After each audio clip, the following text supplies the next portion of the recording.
progress is being made at talks. In Ukraine's east, the heavy bombardment continues. A Russian missile has struck the port city of Mykolaiv in the main government building, killing at least 7 people. Rescuers are continuing to search for those still trapped.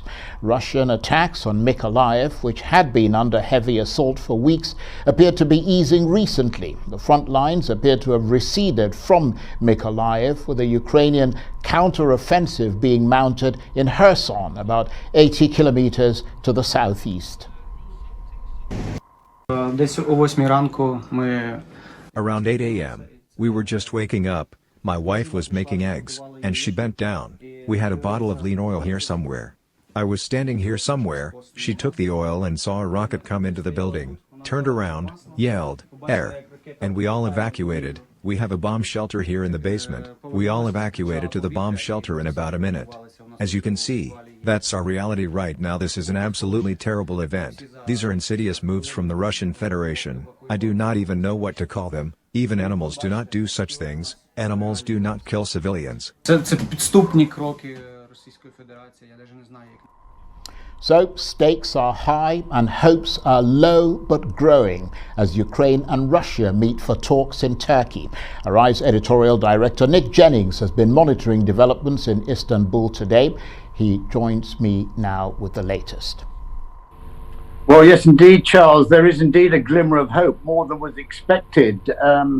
President Erdogan of Turkey has issued a statement saying that this is the most significant progress that's been made since this war started 5 weeks ago.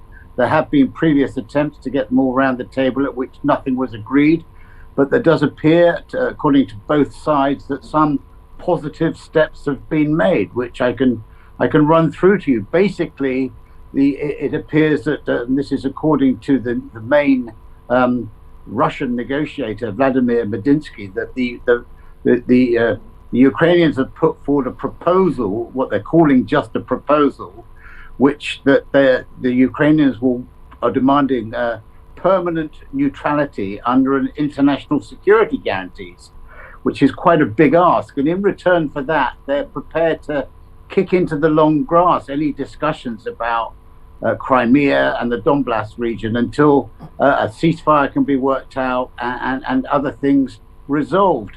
Now, these are only proposals, and what exactly has got to happen is that these proposals are now on their way back to the Kremlin, and President Putin has got to approve them. And there's an awful lot of sticking points that need to be resolved, Charles.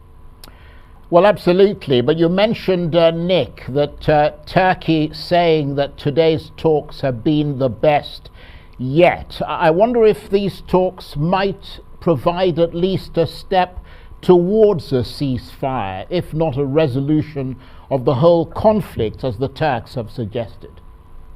Well, we've already seen not exactly signs of a ceasefire, but the Russians have made an announcement saying that they're basically stopping any military action in northern Ukraine, particularly around the capital, Kyiv. Now, you might indeed say, so what? Because, in fact, the Russian offensive there pretty much ground to a halt weeks ago and hasn't sort of gathered any momentum as it was. But there have been further incidents today. There have been bombings and the death toll continues. No real sign of a ceasefire. I think what's going to happen, we're going to have to wait to see what the reaction to Moscow is. But when you look at what the Ukrainians have put on the table, there is some areas where I can't see the Russians exactly agreeing, because one of the conditions that the Ukrainians have put forward is that they want guarantees of their security. And they're talking about an Article 5 kind of solution. Now, Article 5, of course, is what holds NATO together. And it means that any attack on any country, a member country of NATO, means that all the other members of NATO will go to their rescue, as it were. So it's very hard to see how the Russians are going to buy into these security guarantees until we know more detail about them, Charles. And Nick, this isn't the first round of talks that we've seen, but of course our previous meetings have been online. Today was face-to-face. I mean, is there now a possibility we could see Presidents Putin and Zelensky meeting soon? Well, there was a face-to-face meeting right at the very beginning. As to whether the two will meet, I think there's several more hurdles that need to be overcome there. I think we'll have to wait and see what the mood music coming out of the Kremlin is after President Putin gets a good look at these proposals the Ukrainians have put forward. I think he'll look positively on the idea that the Crimea situation isn't going to be part of these peace talks, that is almost a done deal. Nobody is now going to be able to take Crimea away from the Russians.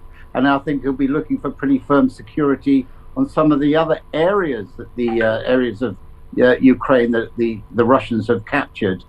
There is a glimmer of positivity, I guess, Charles, but if you look at some of the reactions that have come in, the Americans have said, Antony Blinken, speaking in Morocco a short time ago, told reporters that this has shown no signs of real seriousness, that Russia isn't showing real seriousness in the negotiations.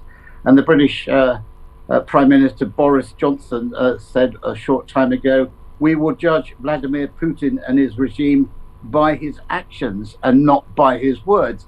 And that's a very important statement, because you have to understand that whatever deal is done, whatever ceasefire comes to, whatever document is signed, people are going to have to trust President Putin to stick to it.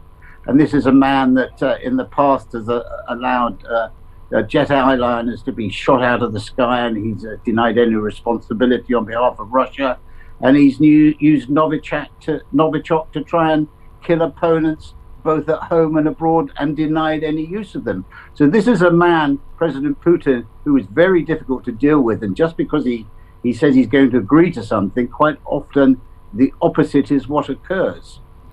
And Nick, we've got about 20 seconds left or so. What happens next? Where do we go from here? Well, as I said, we wait to see what comes out of the Kremlin, whether they accept these proposals and whether these proposals go to the next stage. And as you said a short while ago, that the next stage, whenever that next stage is, could indeed be a meeting between President Putin and President Zelensky. But it's worth pointing out these things can take a very, very long time. And it's worth remembering that the Paris peace talks that brought an eventual end to the Vietnam War took over 4 years before they, finally came to an agreement. So this could still be a very long, slow burner, Charles. Nick, thanks very much indeed. Arise Editorial Director Nick Jennings, who's been monitoring developments in Istanbul today.